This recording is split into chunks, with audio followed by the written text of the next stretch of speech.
sounds like what Michael, you are also saying that for the industrial setting, manufacturers, it's not just about listening to what the outsider is talking about, right? How to use AI, but it's really a lot of things is rooted really from internal understanding and that internal knowledge. Absolutely. And if I may get a little bit more granular, right, Mm, for the areas that I know in Asia, for example, there are very delicate labor management relations. And just as our healthcare systems, whether it's the US or Korea, evolved in the context of kind of the insurance payout scheme.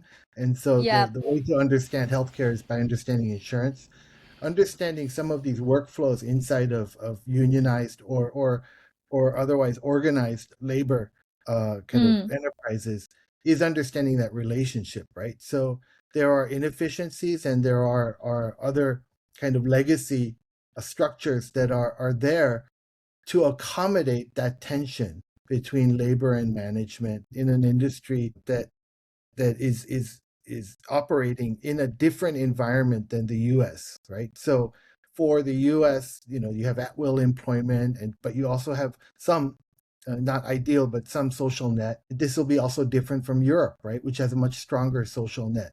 And the reason I bring that up is that also impacts how labor works, right, and mm, how secure they are in their jobs. So traditionally in Asia, we had lifetime employment, and that's breaking down sure, very, very yeah. quickly. And Mm, so in a time where there's uncertainty about one's work, where frankly a lot of the hard work in Korean companies, for example, is subcontracted out. The dirty, dangerous, and hard work is done by a subcontractor rather than the primary employer's employees. And so that type of nuance, that type of understanding of what is going on in the organization, even before you touch the keyboard, and yeah, is really, really important. And so yeah, I think, we talk about socio-technical context, but I think that's kind of too broad a term. We need to get granular sure, in yes.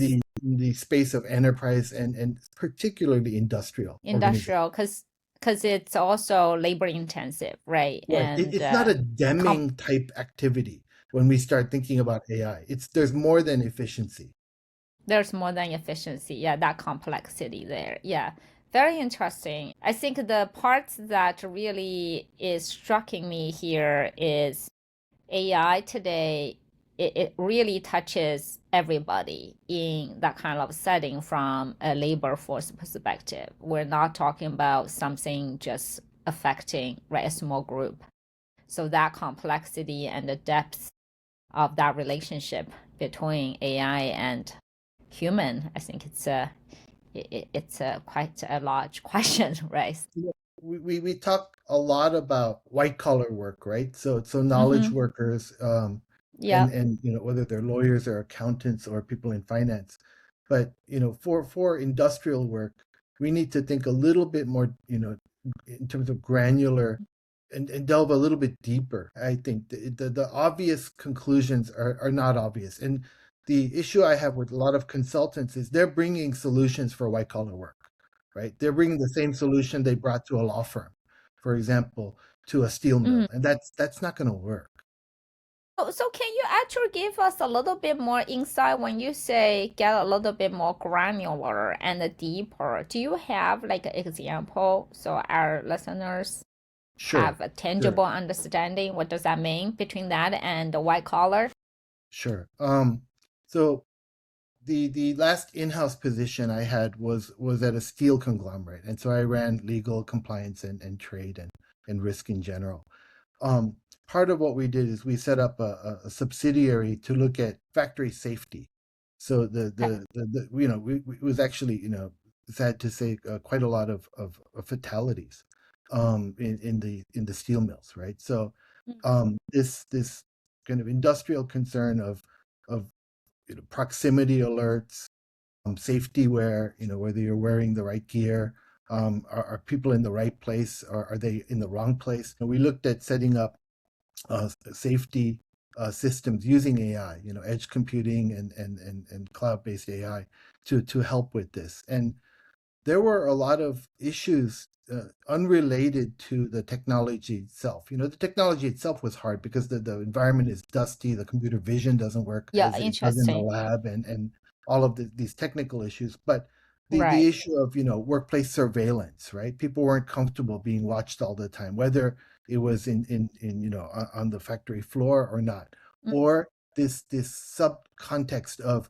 the people at the dangerous places in the factory were not technically employees. They were subcontractors, right? The employees of the right. I subcontractors. see. So you have all of these labor relations issues and contractual issues to work out. And then all of Interesting. this Yeah. occurs in the context of your local kind of regulatory framework. So in the US, it's OSHA, but in Korea, we have our own framework.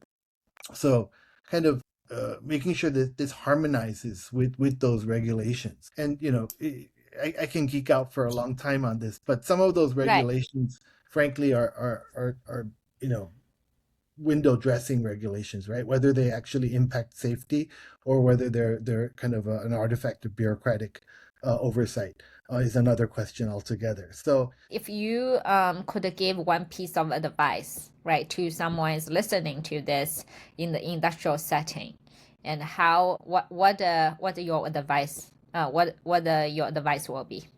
yeah, right? Yeah, that's a good way to put it. I think the key is, it's actually way back from Drucker on innovation.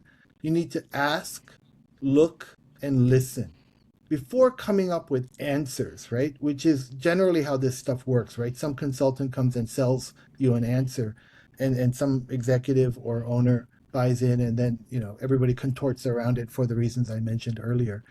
um, if you're really genuine about this, ask, look, and listen within your own workforce, in the market, at the competitors, and see what is possible with AI, with the people you have, and with the stakeholders being respected and addressed, so that you can, you know, compliance in many ways is similar. The reason you have compliance is so that you can minimize risk and you can take better risks, right?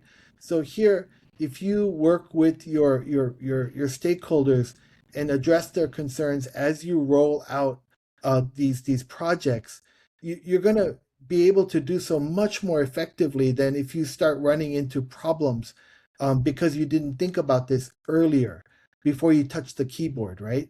And so if you do this stakeholder, you know, whether you call it a pestle or a steeple or other, there are many ways to do this, to really genuinely ask, look, and listen to your stakeholders to figure out not only what's possible, but whether it's desirable. And then you can think about what and how to do it, right? So this listening step is, I think, often skipped, and I think it's key. And not doing it pro forma, right? So a lot of consultants will come in and say there's a step for this, but they're just trying to drive to the next slides on their deck, right? And the next phase to engagement. Um, and so really genuinely trying to do this as the owner of this project internally. The leadership aspects are really important. And unfortunately, this stuff is quite complicated. I've spent now nearly 4 years Very really diving complex. deep to catch up and understand it, you know, and Yeah. it's a work in progress. But a lot of the leadership need to be upskilled themselves, right? And oriented. I would think that most industrial boards, frankly, can talk the talk, but they have no clear understanding of what this is about. And so the key step, I think, is actually some refreshing of the board compositions, the leadership, right? And so for a generation change there as well, so that we Wonderful. can take advantage of these opportunities. But all of this HR, OB, organizational behavior stuff, that stuff is important. That's, I guess, Yeah. my entire point throughout this past hour. Great. Yeah, no, this is a great way to wrap it up. I think you hit the most important point, and I really enjoy this conversation, Michael. It's very enlightening, and I'm glad that we're talking something beyond the technology as well.